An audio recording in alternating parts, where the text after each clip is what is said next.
లాపాంటి స్వాగతం. ఈరోజు చెప్పే అంశం ఏంటంటే, పేరెంట్స్ పిల్లల పట్ల చాలా ప్రేమగా వ్యవహరిస్తున్నాం అనుకుంటూనే వాళ్ళ ఫ్యూచర్కి అడ్డకట్టలు వేయడం జరుగుతుంది.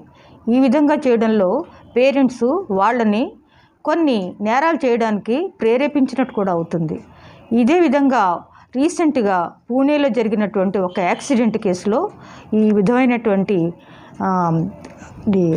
అభిప్రాయాలు బయటపడ్డాయి. ఈ మధ్య రీసెంట్గా పూణేలో జరిగినటువంటి యాక్సిడెంట్లో మైనర్ కుర్రాడు, అంటే 16 సంవత్సరాల నుంచి 18 సంవత్సరాల లోపు ఉన్నటువంటి వీళ్ళని మైనర్స్ కింద పరిగణిస్తారు. వీళ్ళు కనుక నాలెడ్జ్తో, అంటే వాళ్ళు ఇంటెన్షనల్గా కనుక యాక్సిడెంట్ చేస్తే జస్టిస్ జువైనల్ యాక్ట్ ప్రకారము యాక్షన్ తీసుకోవడం జరుగుతుంది.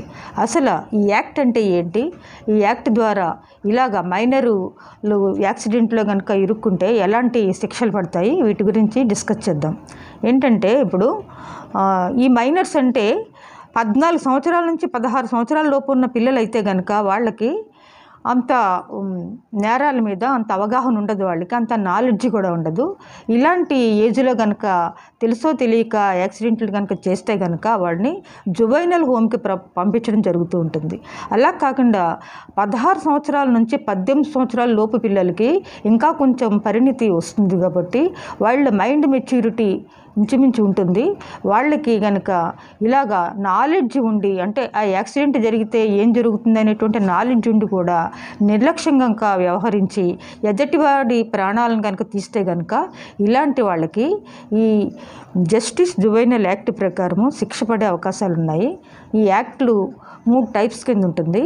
అదేంటంటే పెట్టి కేసెస్, అదేవిధంగా వేరేది సీరియస్ అఫెన్సెస్, అదేవిధంగా స్పెషల్ కేసెస్. ఇలాగా ఈ 3 రకాలుగాను కూడా ఉంటాయి. అంటే పెట్టి కేసెస్ అంటే ఏంటంటే చిన్న చిన్న నేరాలు. ఇలాంటి చిన్న చిన్న నేరాలు కాకుండా కొన్ని సందర్భాల్లో వాళ్ళు గ్రూప్గా, అంటే మేజర్ అయినటువంటి గ్రూప్గా ఉన్నటువంటి మెంబర్స్తో కలిపి ఒక పెద్ద క్రైమ్స్ చేయడంలో, అంటే అత్యాచారాలు కానివ్వండి, హత్యలు కానివ్వండి, అంటే అదే హత్యకు ప్రేరేపించబడేటువంటి నేరాలు కానివ్వండి, ఇలాంటి నేరాలు చేస్తూ పట్టుబడితే కనుక వాడికి సివియర్గా పనిష్మెంట్ ఉంటుంది. అలాగే ఇలాంటి నేరాలు చేస్తే కనుక పిల్లలు ఇలాంటి నేరాలకు పాల్పడితే తల్లిదండ్రులు కూడా కొన్ని సందర్భాల్లో జైలు శిక్ష పడే అవకాశం ఉంటుంది. ఈ పూణేలో జరిగినటువంటి యాక్సిడెంట్లో ఏం జరిగిందంటే, ఆ కుర్రాడు 17 సంవత్సరాల వయసు ఉంటుంది. ఈ విధంగా అతను ఒక ఖరీదైనటువంటి కార్ని డ్రైవ్ చేసుకుంటూ మద్యం సేవించి అతి స్పీడ్గా నిర్లక్ష్యంగా వెళ్ళడం వల్ల బైక్ మీద వెళ్తున్నటువంటి ఒక జంటని ఢీకొట్టడం జరిగింది. వాళ్ళు స్పాట్లోనే మరణించడం జరిగింది. ఈ విధంగా మరణించినటువంటి వాళ్ళ మీద ఇతన్ని వెంటనే అరెస్ట్ చేయడం జరిగింది. అయితే పేరెంట్స్ కొంచెం ఇన్ఫ్లుయెన్స్ ఉన్నవాళ్ళు కాబట్టి వాళ్ళు ఈ మద్యం సేవించినటువంటి రక్త నమూనాలని తారుమారు చేయడంలో డాక్టర్లని, పోలీసుల్ని ఇన్ఫ్లుయెన్స్ చేయడానికి ప్రయత్నించడం జరిగింది. అదేవిధంగా డ్రైవర్ని కూడా కిడ్నాప్ చేసి ఆ కేసుని అతని మీద వేసుకోమని బలవంతం చేయడం కూడా జరిగింది. ఈ నేరాలన్నింటినీ దృష్ట్యా కూడా పేరెంట్స్కి శిక్షలు పడే అవకాశాలు ఉంటాయి. పిల్లల మీద ప్రేమ ఉండొచ్చు, కానీ అతి ప్రేమతో వాళ్ళ భవిష్యత్తుని నాశనం చేసేటువంటి ఇలాంటి చర్యలు కూడా చేయకూడదు. ఇలా గనక పిల్లలకి బైక్ ఇచ్చి, అంటే వాళ్ళు ఏదో సందర్భంలో పుట్టినరోజులన్నీ, వేడుకలన్నీ ఏవో జరుగుతూ ఉంటాయి, వాటికి సంబంధించి వాళ్ళకి బైకులు కానీ కార్లు కానీ వాళ్ళకి మైనర్గా ఉన్నప్పుడే వాళ్ళకి కొనిస్తూ ఉంటారు. వాళ్ళు సరదాగా వాళ్ళు డ్రైవ్ చేస్తూ ఉంటే వీళ్ళు ఆనందపడిపోతూ ఉంటారు.